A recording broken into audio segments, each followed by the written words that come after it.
ఎల్లుల్లిపాయ జీలకర్ర కోసి ఉంచుకున్న ఉల్లిపాయలు వేసి నూరుకోవాలి, మిక్సీ పట్టుకుని ఉంచుకోవాలి. జీలకర్ర వేసి మిక్సీలో తిప్పుకోవాలి.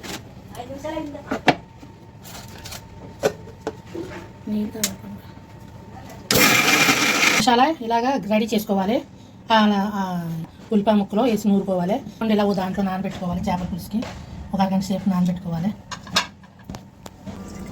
నూనె వేసుకోవాలండి. చేపల పులుసుకి నేను 2 గ్లాసులు నూనె వేస్తాను. మసాలా పచ్చివాసన పోయే వరకు వేపుకోవాలి. మసాలా రుబ్బుంచుకున్నాం కదా, అది వేసుకుని పచ్చివాసన పోయే వరకు వేపుకోవాలి.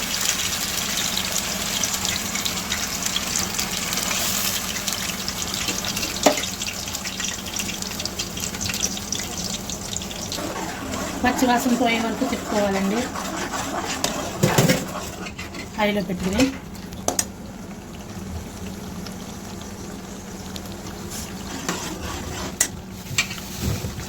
కరివేపాకు వేసుకోవాలి.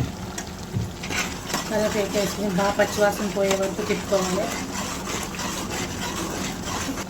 పసుపు,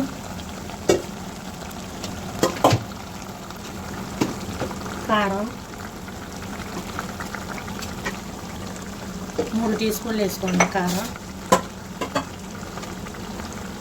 5 వేసాను. పులుసుకి బాగా పచ్చివాసన పోయే వరకు తిప్పుకోవాలి.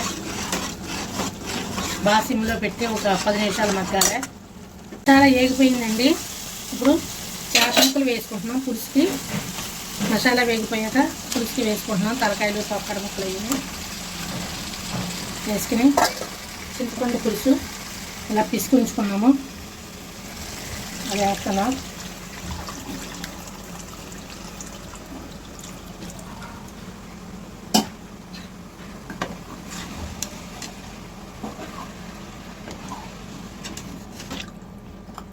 తలకాయలు ములిగే వరకు నీళ్ళు వేసుకోవాలండి.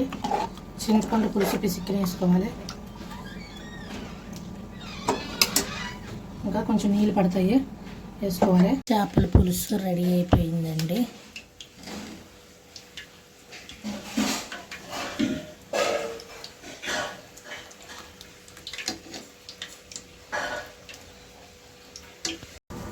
చికెన్ మసాలా,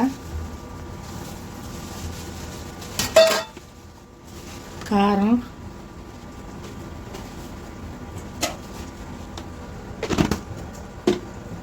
పసుపు,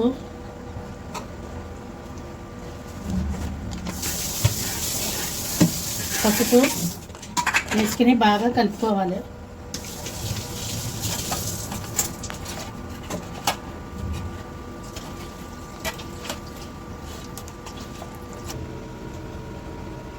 టాటా సాల్ట్ వేస్తున్నామండి.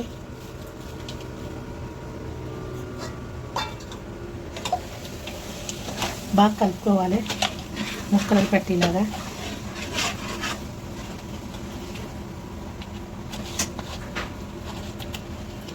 ఫ్రిడ్జ్లో పెట్టుకోవాలి. చేపలు నానబెట్టుకున్నాయి వేసుకుంటున్నామండి. చికెన్ మసాలా, గరం మసాలా, ఉప్పు, కారం కొట్టేసి నానబెట్టుకోవాలి.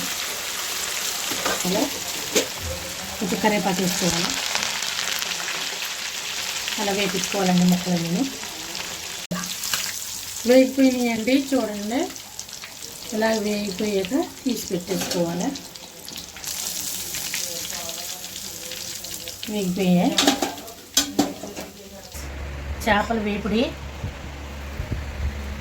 చేపల పులుసు.